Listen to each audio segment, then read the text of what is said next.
Thank you. Bill Ackman from New York, New York. For the handful of AAA-rated companies, AIG, Fannie Mae, Freddie Mac, and MBIA, are under formal investigation for accounting shenanigans and are in the process of restating their financials. Like Charlie said before, I think of a AAA-rated company as an exemplar, a company that should behave with the highest accounting and ethical standards. My questions this leads me to are, how can investors comfortably invest in any financial service company when a decent percentage of the AAA-rated companies have false and misleading financials? And I guess the follow-up question is, why don't the rating agencies do some independent due diligence from an accounting standpoint so that they can help serve as a watch on this issue?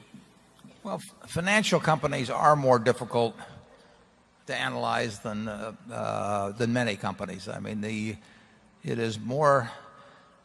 If you take the insurance business, the biggest single element that is very difficult to evaluate, even if you own the company, is the loss and loss adjustment expense reserve, and that has a huge impact on reported earnings of any given period. And the shorter the period, the more the impact can be from just small changes in assumptions.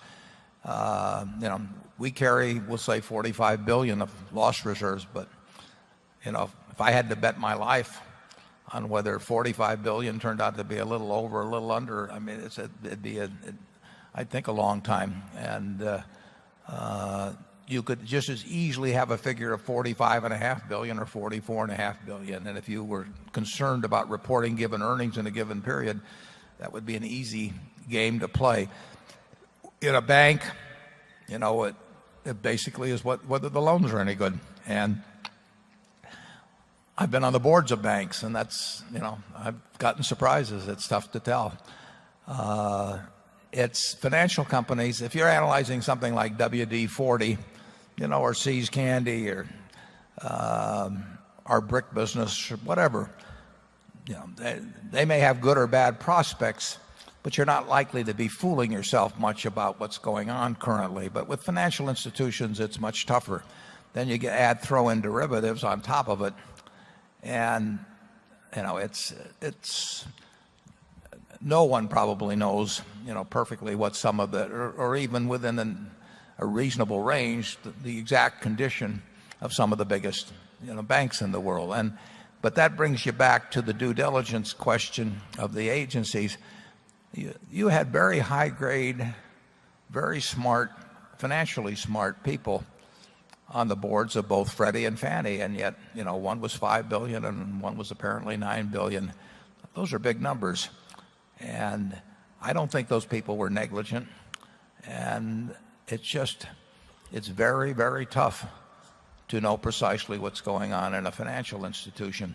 Charlie and I were directors of Solomon, and Charlie was on the audit committee, and I forget the size of a few of those things that you found, but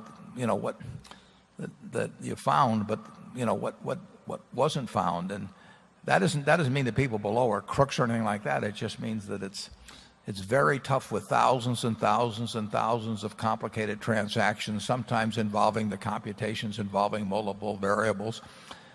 It can be very hard to figure out where things stand at any given moment. And of course, when the numbers get huge on both sides and you get small changes in these huge numbers, they have this incredible effect on quarterly or yearly figures because it all comes lumped in. Those adjustments come lumped in a short period of time.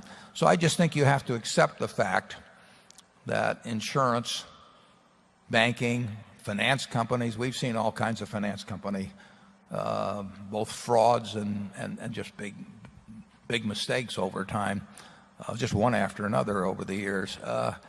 And it's just a more dangerous field to analyze. It doesn't mean you can't make money on it. We've made a lot of money on it, but it's difficult. Now, obviously, a GEICO, where you're insuring pretty much the same thing, auto drivers, and your statistics are much more valid in something like that than they will be if you're taking something that like asbestos liability. You're subject to far greater errors in estimation. Doesn't mean that people aren't operating in good faith, But, I would just take the asbestos estimates of the 20 largest insurance companies. I will bet you they're way off, but I don't know in which direction. And that's sort of the nature of financial companies. I wouldn't fault the rating agencies in terms of not being able to dig into the financials and find things that all of the companies that you've talked about have had big name auditors, and our auditors at Berkshire, how many hours did they spend last year? I don't know what it would be, probably 70,000 hours. And I'm sure at other, if you take major banks, they're spending more than that. But, can they be certain of the numbers? I doubt it. Charlie? Yeah. Warren is obviously correct that where you've got complexity, which by its very nature provides better opportunities to be mistaken and not have it come to notice, or to be fraudulent and have it not be found out, you're going to get more fraud and mistakes than you are if you're selling a business where you shovel sand out of the river and sell it by the truckload.